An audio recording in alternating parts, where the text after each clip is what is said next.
इस देश में एक ऐसा वर्ग पैदा कर दिया, ये जो ठेकेदार हैं सेकुलरवादी गैंग, जिसे लिबरंडू गैंग भी कहा जाता है, ये ऐसा गैंग तैयार हो गया इस देश के अंदर, इस देश को तबाह करने पर जो है का जो तुला हुआ है। आस्था का मतलब ये थोड़ी है कि सरकारी ज़मीन को कब्जा कर लो या सरकारी ज़मीन को जो चाहे वो बना दो। उन अफसरों के और उन नेताओं के खिलाफ भी लीगल एक्शन होना चाहिए, कठोर से कठोर कार्रवाई होनी चाहिए और सरकार ये प्रतिबद्ध है, उन पर यूएपीए के तहत केस चलाया जाएगा और कठोर से कठोर सजा दी जाएगी। और सब के सब आतंकवादी हैं और उनके साथ आतंकवादी जैसा व्यवहार ही होना चाहिए। नमस्कार, आप देख रहे हैं लीडिंग भारत और मैं हूँ आपके साथ आस्था तिवारी। हल्द्वानी का मामला जो है लगातार तूल पकड़ता जा रहा है। हल्द्वानी में अगर कहा जाए तो पूरी तरीके से कर्फ्यू लगा दिया गया है, लेकिन इस बीच सवाल है कि जब अवैध इमारत को या कहे मदरसे को तोड़ने के लिए प्रशासन जाता है तो उसके ऊपर एक समुदाय संपूर्ण रूप से उस पर जो है हमला कर देता है, हमलावर हो जाता है। और लेकिन इस हमलावर में तमाम मुद्दे निकल करके सामने आ रहे हैं कि क्या वाकई प्रशासन के जाने पर और उसको तोड़ने को लेकर के क्या जनता इतनी आक्रामक हो जाएगी कि वहाँ पर जो है अगर देखा जाए आगजनी जैसी तमाम चीज़ें देखने को मिल जाएगी, या फिर क्या वाकई पहले से सरकार ने इन सारी चीज़ों के लिए नोटिस दिया था, प्रशासन ने नोटिस दिया था। ये तमाम मुद्दे हैं, लेकिन इस बीच जनता कैसे देख रही है, क्योंकि कहीं ना कहीं इसको एक धर्म के भी आड़े हाथों लिया जा रहा है। हल्द्वानी में हुआ ये तमाम चीज़ें आपने भी पढ़ी होगी, क्या लग रहा है, क्योंकि लगातार जो विशेष समुदाय की ओर से आक्रामक किया गया, क्या ये जायज़ था हमला जो किया गया? जायज़ कैसे हो जाएगा? माननीय हाई कोर्ट ने ऑर्डर जारी करे थे कि अतिक्रमण हटा दिया जाए, तो कानून के हिसाब से जो वहाँ की जो सरकार थी, प्रशासन था, उसे हटाने के लिए चला, परंतु वो कानून एक विशेष समुदाय जिसे मुसलमान कहते हैं, वो कानून कोई नहीं मानता। उनके ही कानून उनके लिए कुछ नहीं है। जब तक उन्हें सुविधा होती है तो वो कानून का सहारा लेते हैं अपने लिए।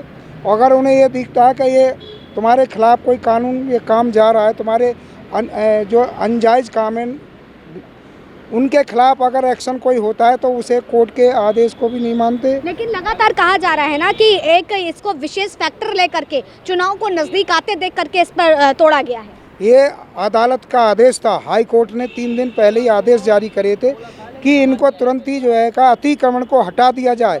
चुनाव से इसका कोई लेना देना नहीं है, परंतु इस देश में एक ऐसा वर्ग पैदा कर दिया, ये जो ठेकेदार हैं सेकुलरवादी गैंग, जिसे लिबरंडू गैंग भी कहा जाता है, ये ऐसा गैंग तैयार हो गया इस देश के अंदर, इस देश को तबाह करने पर जो है का जो तुला हुआ है, जिसमें कांग्रेस है, वामपंथी है, जितने लिबरंडू गैंग है, ये इन्हें इस देश के जो यहाँ की सभ्यता है, यहाँ की संस्कृति है, सबको ये लिबरंडू गैंग तबाह करना चाहता है एक खास समुदाय के वोट प्राप्त करने के लिए।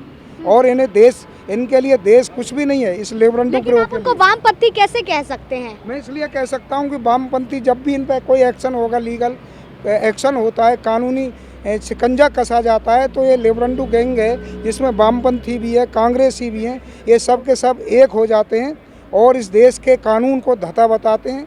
और अगर इनके खिलाफ जो कानून तोड़ते हैं उनके खिलाफ कोई एक्शन लेकिन हर जगह मस्जिदों को तोड़ना, मदरसों को तोड़ना, दिल्ली की बात की जाए तो दिल्ली के मेहरौली इलाके में इतनी प्राचीन उसको मदरसे मस्जिद को गिरा दिया जाता है, और उसके बाद अब हल्द्वानी में भी देखा जा रहा है। हर एक व्यक्ति के अपने धर्म के प्रति आस्था होती है ना। आस्था का मतलब ये थोड़ी है कि सरकारी ज़मीन को कब्जा कर लो या सरकारी ज़मीन को जो चाहे वो बना दो। किसी की ज़मीन को घेरना, सरकारी ज़मीन को घेरना कौन सा ये कानून का जो है का वो है राज है? ये कानून का राज कहेंगे कि अगर कल को ही ये जगह खाली है, यही मस्जिद बना दी जाए, तो क्या ये जो है का अच्छी बात है? ये अगर यहाँ मस्जिद बना दी जाए, यहाँ भी बना रखी है, ये सारी नाजायज़ हैं। तो आप यहाँ पर कमी किसकी देख रहे हैं? कमी इस देश में रियली कमी प्रशासन की भी कमी है, और जो इसके जो प्रशासन के मिले हुए लोग हैं उनकी कमी है, और इस देश की जो सड़ी हुई न्याय व्यवस्था है उसकी भी कमी है। लेकिन आगजनी के शिकार में तो दोनों तरफ से अगर देखा जाए लोग घायल हुए, 6 लोगों की मौतें हो गई, 100 से ज़्यादा पुलिसकर्मी जो हैं अस्पतालों में पहुंच गए, और उसके बाद प्रशासन की तरफ से बयान आना कि ये सोची समझी साजिश के तहत किया गया।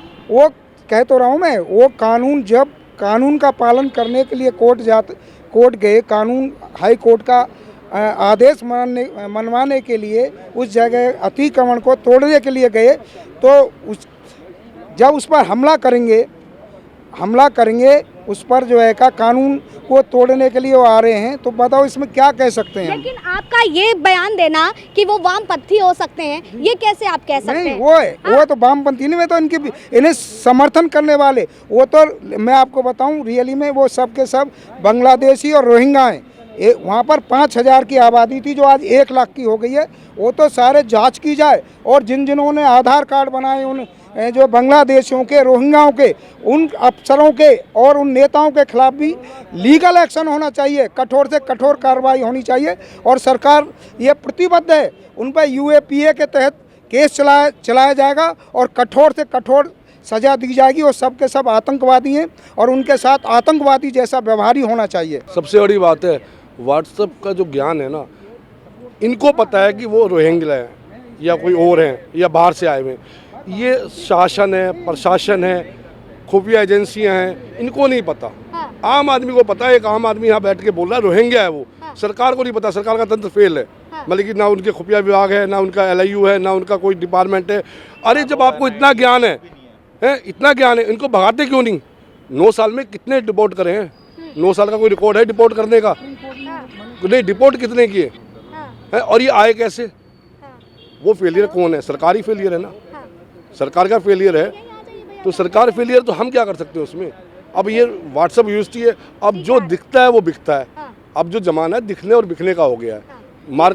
दोनों पक्ष की तरफ से अगर बात की जाए, अगर प्रशासन वहाँ पर तोड़ने ढांचा गिराने जाता भी है तो, लेकिन एक विशेष समुदाय की तरफ से जो आक्रमण किया जाता है वो भी तो गलत है ना? नहीं, आक्रमण, युद्ध या कोई भी लड़ाई है, वो स्थिति कोई भी किसी भी समाज के लिए बुरी है। किसी भी समाज में बात क्या, जो बात समस्या बैठ के समाधान हो सकता है, बात करके समाधान हो सकता है, उसको इतना हाईलाइट करना। भाई अभी हल्द्वानी की बात करें ना, हल्द्वानी के अंदर भी सरकार जो कह रही है, प्रशासन कह रहा है कि DM वहाँ की कह रही है कि हमने उनको पहले नोटिस दिया है, ये दिया है। और कल हाई कोर्ट का भी एक जजमेंट आया है। मतलब रिज एरिया के अंदर जो बनी हुई हैं मज़ारें या मंदिर या जो भी बना हुआ है, तो वो नहीं बननी चाहिए। वो सबके लिए है, उसमें कोई धर्म विशेष नहीं है, मतलब कोई भी हो। लगता है कि ये जो एक बड़ा आप जिस तरह से बता रहे हैं, देश को किस ओर लेकर के जा रहे हैं? 81 करोड़ लोगों को अभी राशन दिया जा रहा है।